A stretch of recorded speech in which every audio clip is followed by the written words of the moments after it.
트럼프 행정부가 법인세율을 현재 35%에서 15%로 낮추고 소득세 과세 구간을 축소하는 등 대대적인 감세안을 발표했습니다. 지난 25일 19대 대선 재외투표가 시작된 가운데 어제까지 900여 명이 투표한 것으로 나타났습니다. 뉴욕시 아파트 렌트 인상 여부에 관심이 모아지고 있습니다. 뉴욕시 렌트 가이드라인 위원회는 이를 놓고 임시 표결을 실시했는데 그 결과 1년 계약 시 1%에서 3%, 2년을 계약하면 2에서 4% 인상률을 적용하자는 결과가 나왔습니다. 치명적일 수 있는 신종 슈퍼 내성균인 칸디다 오리스가 뉴욕과 뉴저지 병원을 중심으로 확산하고 있습니다. 퀸즈 윌레스 포인트 재개발 프로젝트 중단 판결에 대한 항소 심리가 25일 시작됐습니다. 해당 프로젝트가 다시 시작될 것인지를 놓고 비상한 관심이 쏠리고 있습니다. 이제 뉴욕 거리에서 전기 버스를 곧 볼 수 있겠습니다. 뉴욕시는 올해 연말까지 10대의 전기 버스를 투입한다는 계획입니다. 이상은 오늘의 주요 뉴스입니다.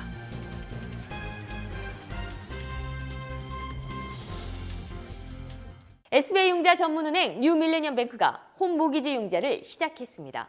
신속한 진행과 간단한 서류로 내 집 마련의 꿈을 앞당겨 드립니다. Member of FDIC and equal housing lender.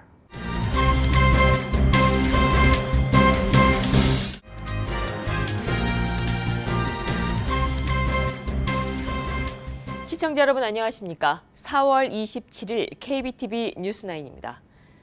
트럼프 행정부가 법인세율을 현재 35%에서 15%로 낮추고 소득세 과세 구간을 축소하는 등 대대적인 감세안을 발표했습니다.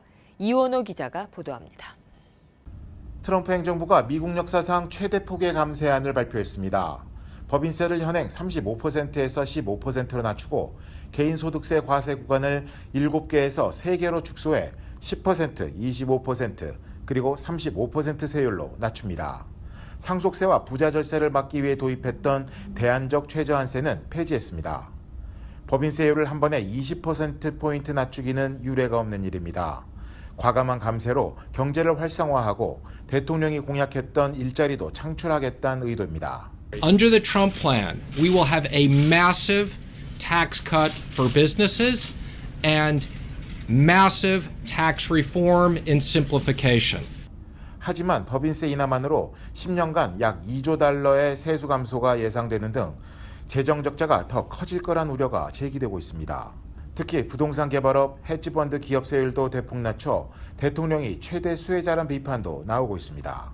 A plan that will mostly benefit people and businesses like President Trump's.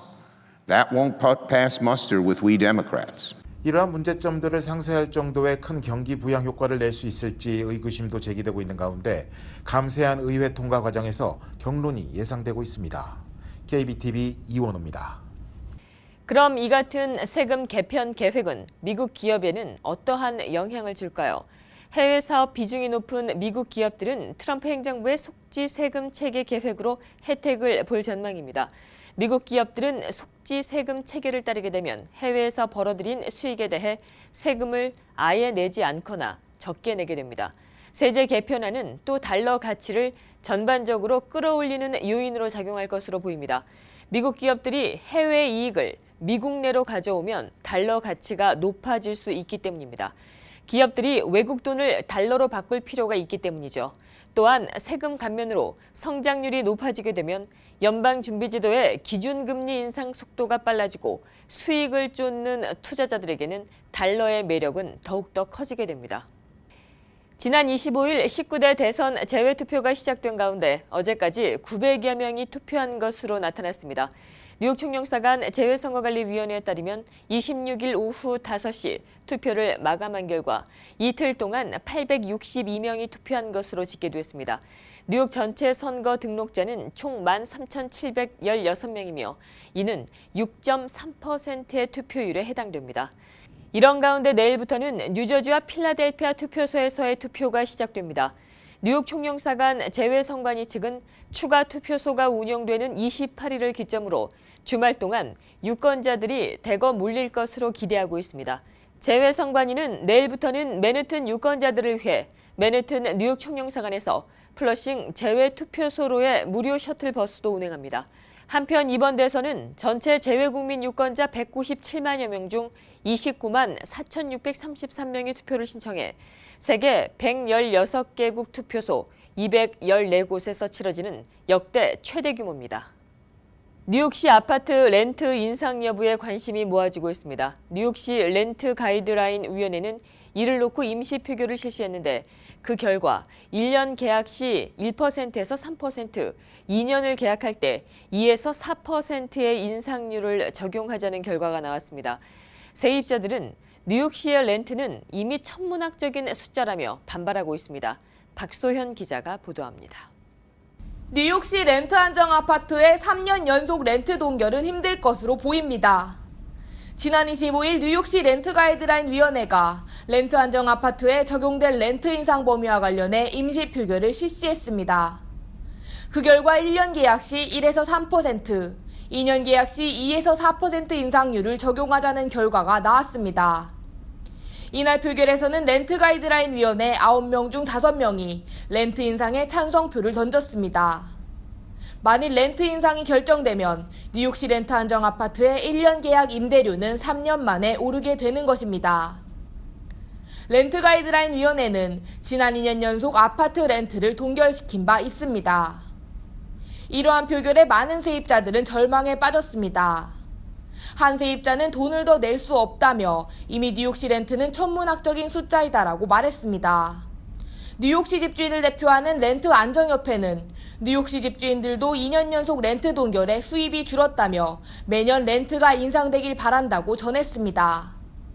이들은 1년 계약 시 최대 4%, 2년 계약 시 최대 8% 렌트 인상안을 제안했습니다. 오는 6월 27일 인상안 최종 투표가 이뤄집니다. 인상안이 확정되면 오는 10월 1일부터 내년 9월 30일 사이 계약에 적용됩니다. KBTV 박소연입니다. 치명적일 수 있는 신종 슈퍼 내성균인 칸디다 오리스가 뉴욕과 뉴저지 병원을 중심으로 확산하고 있습니다. 뉴욕주 보건국은 25일 뉴욕에서 발생한 44건의 칸디다 오리스 감염 사례에 대해 발표했습니다. 이날 주 보건국에 따르면 뉴욕에서 발생한 44건 중 로체스터의 1건을 제외하고는 모두 뉴욕시에서 해당 균이 발견됐습니다. 진원지는 15개 병원과 의사, 진료실입니다.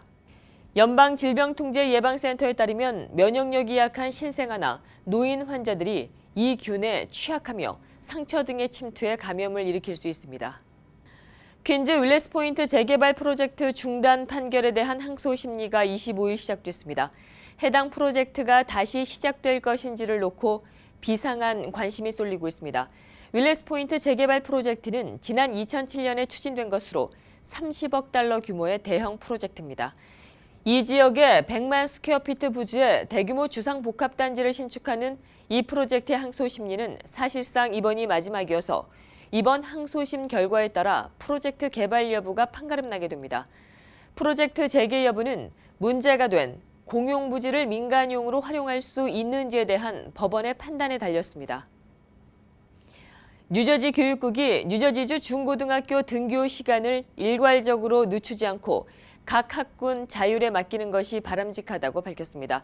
뉴저지 교육국은 어제 등교 시간 변경에 따른 영향평가 보고서를 발표했는데 이에 따르면 수면 부족은 학생들의 건강과 학업에 부정적인 영향을 주지만 등교 시간을 늦출 경우에 학교 주변 교통과 방과 후 활동에 악영향을 줄 수 있다고 밝혔습니다. 또 주정부가 일괄적으로 등교 시간을 늦추어서는 안 된다며 각 학군이 지역 상황이나 학생 특성 등을 고려해 자율적으로 등교 시간을 정해야 한다고 말했습니다. 이에 따라 뉴저지주 중고등학교 등교 시간은 학군 상황에 따라 조정될 것으로 보입니다. 다만 대다수 학군에서 등교 시간을 늦추는 것을 희망하지 않는다는 조사가 있어 등교 시간이 늦춰지기는 어려울 것으로 보입니다. 뉴욕시가 업소를 상대로 제기된 불만 신고가 속히 시정될 수 있도록 하기 위한 전자 시스템을 도입합니다. 도입되는 전자 시스템은 311로 불만 신고가 들어올 경우에 업주에게 자동으로 이를 고지하는 것입니다. 뉴욕시의회는 25일 본회의에서 이 같은 내용의 조례안을 가결했습니다. 이 조례안은 드블라주 시장의 서명을 거친 후에 270일이 지난 후 발효됩니다. 조례안이 시행되면 311을 통해 불만 신고를 접수할 때 업주는 관련 내용을 휴대전화나 이메일을 통해 바로 확인할 수 있습니다. 단 이를 위해선 업주들은 뉴욕시 정보기술통신국이 마련한 전자고지 시스템에 사전 신청해야 합니다. 이제 뉴욕 거리에서 전기 버스를 곧 볼 수 있겠습니다. 뉴욕시는 올해 연말까지 10대의 전기 버스를 투입한다는 계획입니다. 박소현 기자입니다. 뉴욕시 MTA 버스가 친환경으로 변모합니다. 뉴욕시는 올해 연말까지 도로 곳곳에 10대의 전기버스를 투입할 계획입니다. 새로운 전기버스 투입은 뉴욕시를 친환경 도시로 바꾸기 위한 파일럿 프로그램의 일환입니다. MTA 교통국 임시경영자 로니 아킴은 10대의 전기버스가 올해 선보일 예정이라며 전기버스의 도입이 뉴욕시의 거리를 보다 깨끗하고 쾌적하게 만들기를 바란다고 말했습니다. 이 파일럿 프로그램은 앞으로 3년 동안 계속되며 뉴욕시 곳곳에 전기버스가 투입될 예정입니다.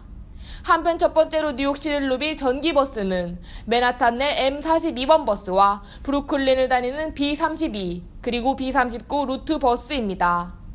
KBTV 박소연입니다. 맨해튼의 진보주의자들이 모여 권력에서 벗어나자는 이른바 안티 트럼프 카페가 오픈해 눈길을 끌고 있습니다. 시위는 곧 애국심이다라는 슬로건으로 비영리업소를 만든 것입니다. 이원호 기자입니다. 맨해튼 이스트 빌리지의 한 카페. 많은 사람들이 모여 차를 마시고 토론을 합니다. 새로운 보수 권력에 시달리는 뉴욕시의 진보 자유주의자들이 이제 자신들의 의견을 자유롭게 외칠 수 있는 곳을 만들었습니다. Yeah, it's definitely a response to the current administration. I've never been politically motivated at any point in my life, and like I said, it was interesting that I even felt this way after the current administration, but I did, and I wanted to do something, and I didn't know. But bars are just—it's what I know how to do. And I think if everybody who wants to do something looks at their career or one of their hobbies, they could probably figure out how to turn that into something that is working towards a more positive political environment. 최근 개업한 안티 트럼프 카페인 굽은 시위는 곧 애국심이다와 같은 표어로 장식하고 인권사회단체인 ACLU와 같은 인권단체에 수익금의 100%를 기부하겠다고 약속하고 나섰습니다. Exactly. We'll pay our labor, our rent, whatever bills from buying liquor and stuff like that, and everything that's left over will be donated. 한편 트럼프 행정당국의 반이민 정책 등 극보수적인 정책들이 난무하는 가운데 시민단체들의 지속적인 항의와 시위가 확산되고 있습니다. KBTV 이원호입니다. 하버드 대학교에서 반기문 전 유엔 사무총장의 특별 강연이 이루어졌습니다. 반 전 총장은 한반도 문제를 무력 해결해서는 안 된다는 의견입니다. 최근 북한은 미국이 도발할 때 전쟁도 불사하겠다고 선언한 바 있습니다. 박소현 기자가 보도합니다.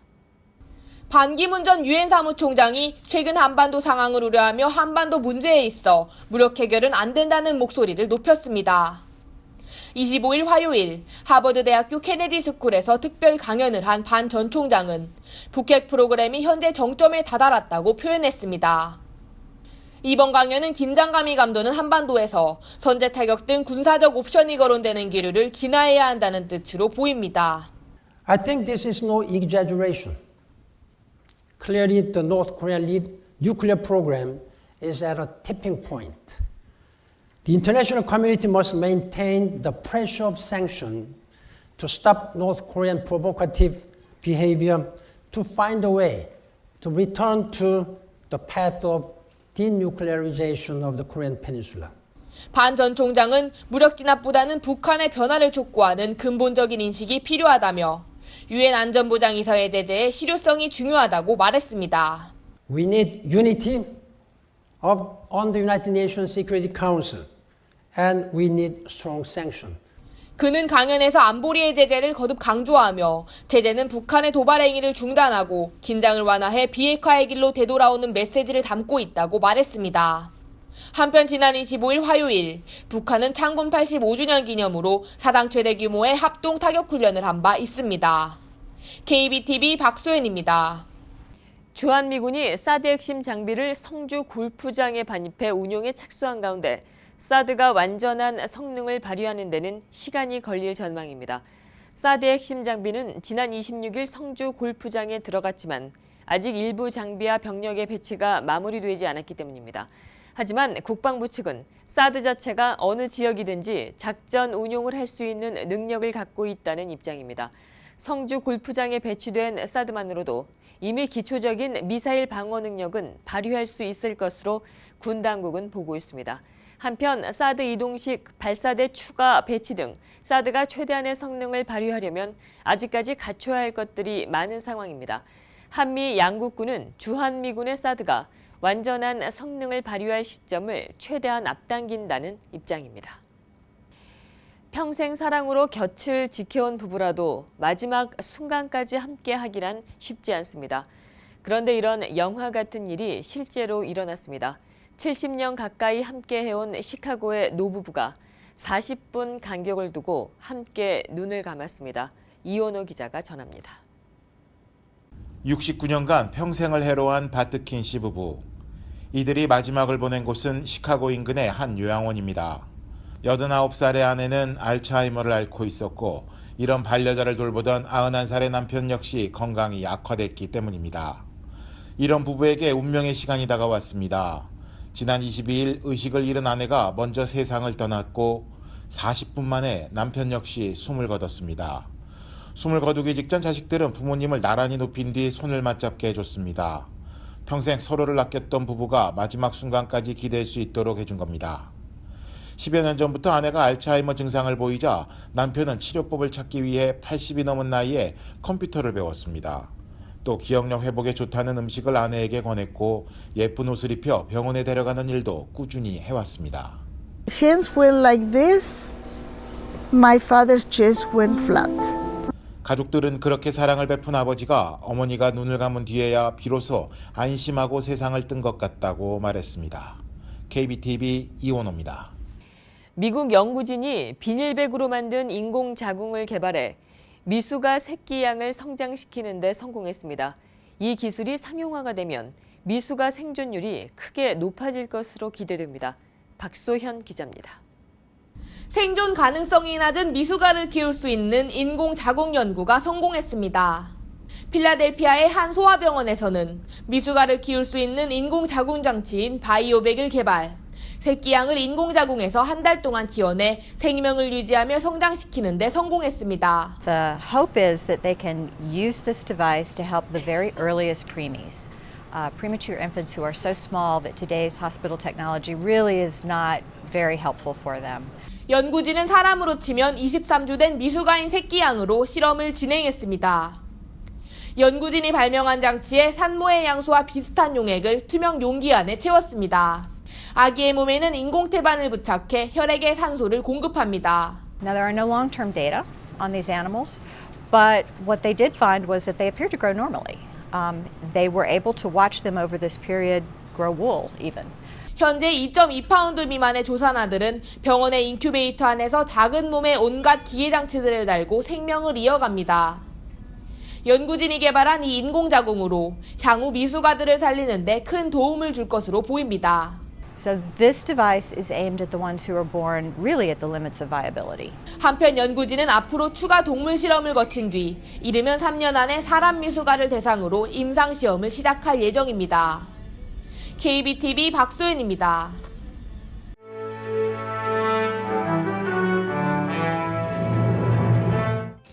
(4월 27일) 사건과 사고입니다. 어제 8살 소년이 J트레인 열차 선로 위를 홀로 돌아다니는 위험한 일이 일어났습니다.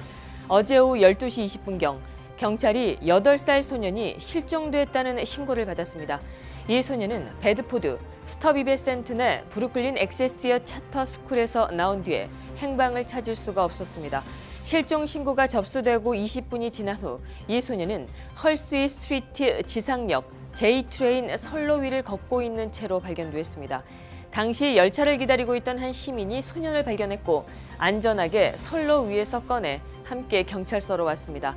소년은 다행히 큰 부상이 없어 근처 병원에서 치료를 받고 있습니다. 소년이 철로 위를 왜 걷고 있었는지 정확한 이유는 알려지지 않았습니다. 어제 브롱스 가정집에 강도가 침입했습니다. 11살 소년의 도움으로 가족들은 강도로부터 무사했습니다. 어제 오후 5시경 마운트 호프 섹션 클리포드 플레이스의 한 아파트에 22살 브라이언 페부스가 한 가정집에 침입했습니다. 페부스는 현관 문을 노크해 화장실을 사용해도 되겠냐고 물어봤고 거주자가 이를 거부하자 갑자기 문을 발로 차고 집안에 침입했습니다. 당시 집안에 있던 31살 여성은 2명의 아들과 자신을 보호하기 위해 칼을 들고 강도를 위협했습니다.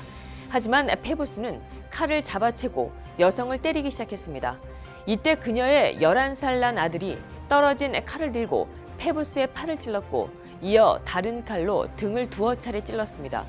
칼에 찔린 페부스는 그대로 아파트에서 달아났습니다. 강도에게 상해를 입은 여성은 현재 병원으로 이송돼 치료를 받고 있으며 달아난 용의자는 칼에 찔린 상처를 치료하기 위해 근처 병원에 갔다 경찰에 체포됐습니다. JFK 공항에서 마약을 밀반입해 입국을 시도한 2명의 남성이 붙잡혔습니다. 공항 관세 당국은 지난 4월 19일 도미니카 공화국에서 비행기를 타고 입국한 아리엘 가르시아가 다량의 마약을 소지하고 다리에 마약 더미를 테이프로 고정시킨 채 들어왔다고 말했습니다. 가르시아가 밀반입하려고 했던 마약은 코카인으로 알려졌습니다.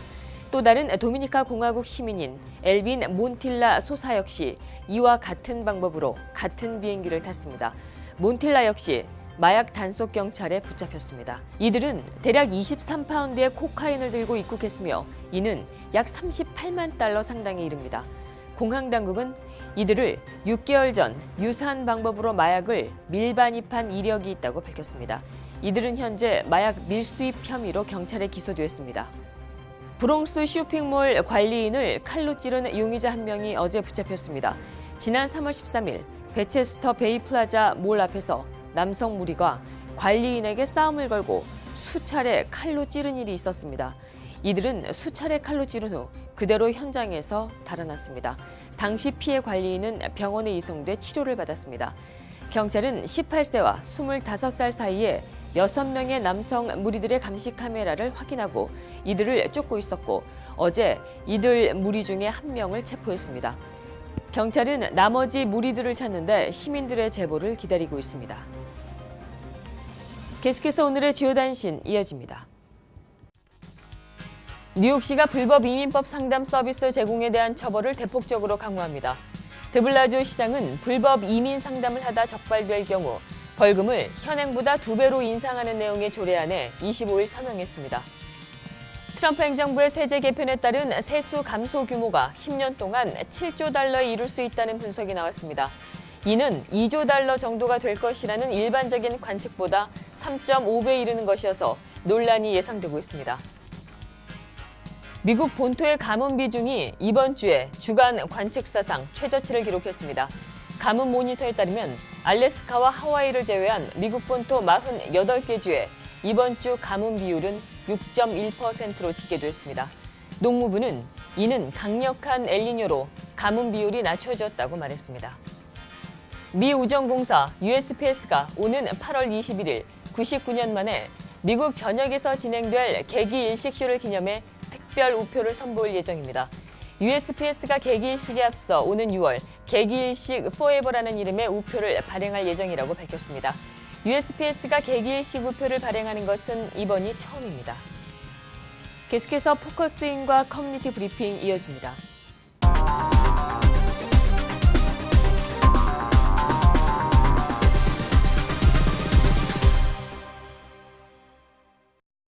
네. 오늘 포커스인은 지필한 첫 번째 소설이 뉴욕타임즈 편집자가 선정한 도서에 오른 그런 인물입니다. 네, 화제 인물이죠.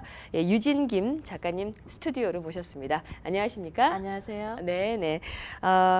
그 하루에도 많은 책들이 이렇게 발간이 되잖아요. 근데 그런 가운데 또 첫 번째 쓰신 또 이렇게 소설이 이렇게 뉴욕타임즈 편집자 이렇게 눈에 띄어서 주목받는 그런 책으로 선정이 됐는데 먼저 기분이 좀 어떠신가요? 기분이 너무 좋지요. 그리고 서프라이즈 되고요. 그래서 처음에는 퍼블리시만 됐다고 생각하면은 everything will be fine 그렇게 생각했어요. 근데 리뷰도 너무 좋게 나오고 리셉션도 너무 좋게 받아서요.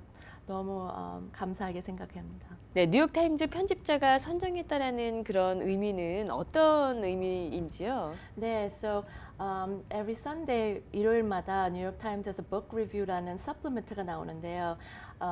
그 supplement에서 주마다 9 books, so 9책을 select하는 editor's choice라는 게 있거든요.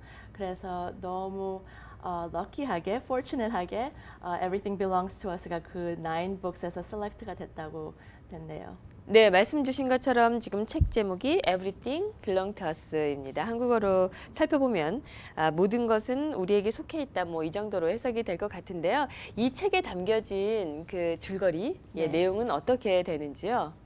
네, so Everything Belongs to Us.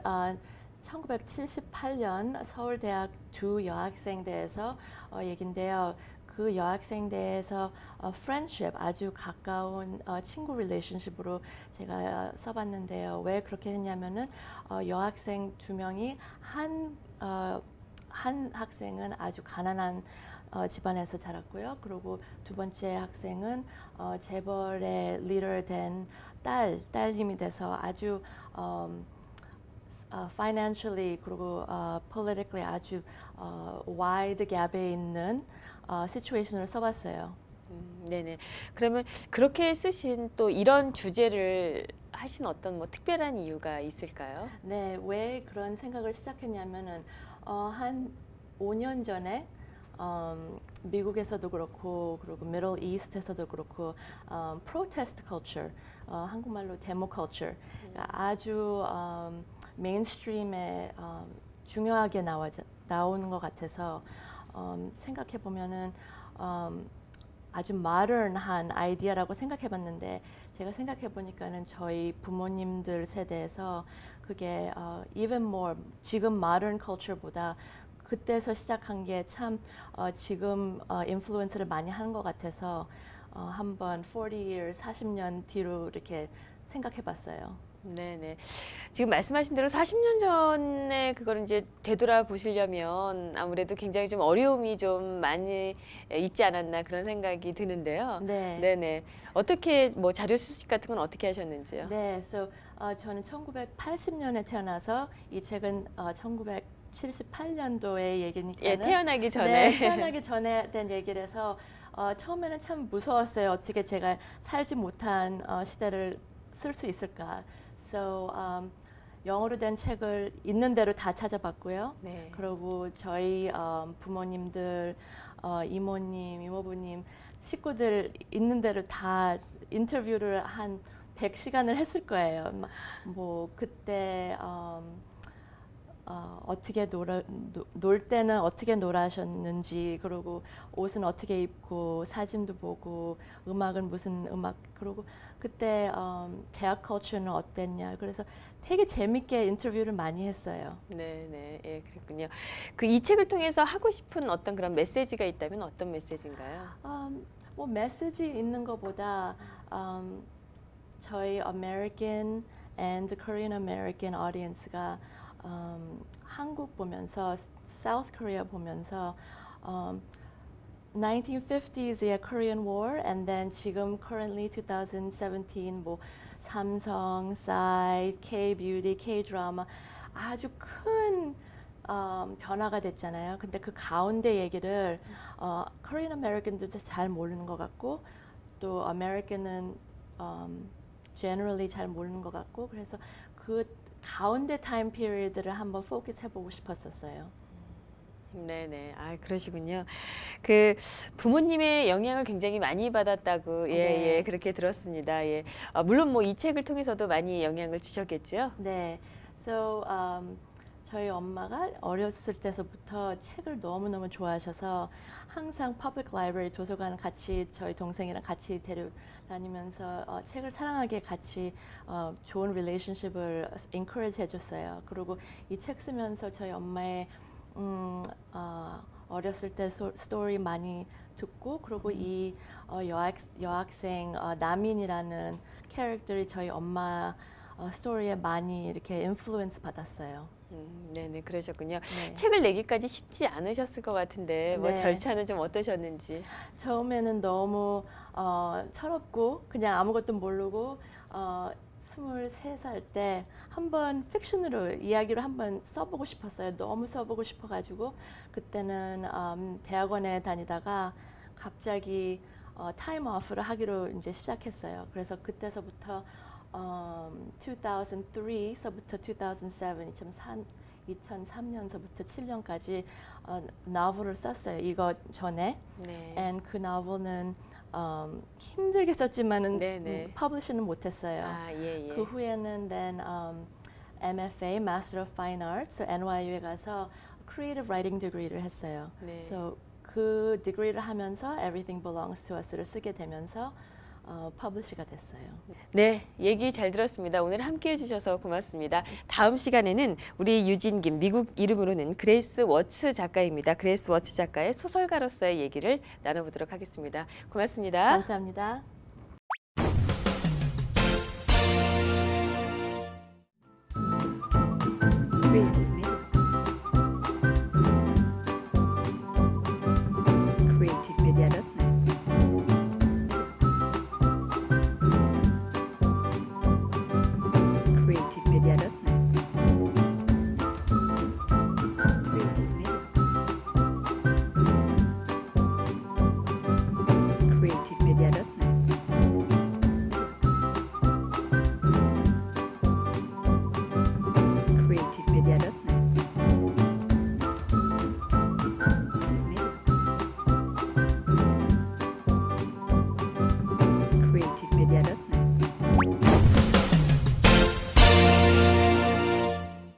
계속해서 환율과 증시 보시겠습니다.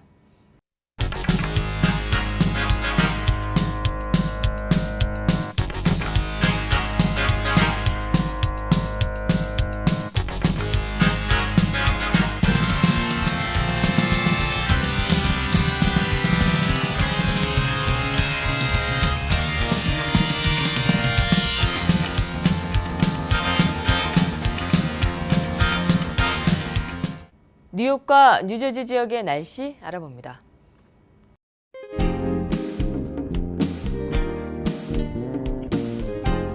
새벽 사이 약하게 내린 빗방울로 아침 출근길이 촉촉했습니다. 곳곳에는 안개가 짙게 낀 곳도 있었습니다. 아침나절 하늘은 대체로 흐렸지만 오후부터는 구름도 거쳐 밤까지 맑은 하늘 보입니다. 내일은 이른 새벽 사이 곳곳에 소나기 소식 보입니다. 아침까지도 곳곳에 천둥을 동반한 소나기가 내리는 지역도 보이는데요. 하지만 비는 잠깐 내리고 그쳐 이후 하루 종일 맑은 날 보입니다. 한낮 뉴욕은 80도까지 올라가겠습니다. 저녁에도 70도 이상 웃돌겠습니다. 토요일은 오랜만에 하루 종일 비 소식 없이 쾌청합니다. 뉴욕 한낮 83도, 저녁에도 75도 이상으로 초여름 날씨 수준 보입니다. 주간 날씨입니다. 당분간은 기온 변화의 폭이 큽니다. 일요일에 65도로 떨어진 기온은 월요일에 다시 오릅니다. 다음 주 수요일까지는 강수 확률 10에서 20%로 대체로 맑은 날 보입니다. 목요일부터는 다시 비 소식 예상됩니다. 오늘부터 기온이 점차 오르고 비 소식도 잦아듭니다. 본격적으로 알레르기 예방하셔야겠습니다. 날씨였습니다. 이상으로 4월 27일 보내드린 KBTV 뉴스9 모두 마치겠습니다. 오늘도 KBTV 뉴스9과 함께해 주신 시청자 여러분 고맙습니다. 편안한 밤 되십시오. SBI융자 전문은행 뉴밀레니엄뱅크가 홈모기지 융자를 시작했습니다. 신속한 진행과 간단한 서류로 내 집 마련의 꿈을 앞당겨 드립니다. Member of FDIC and equal housing lender.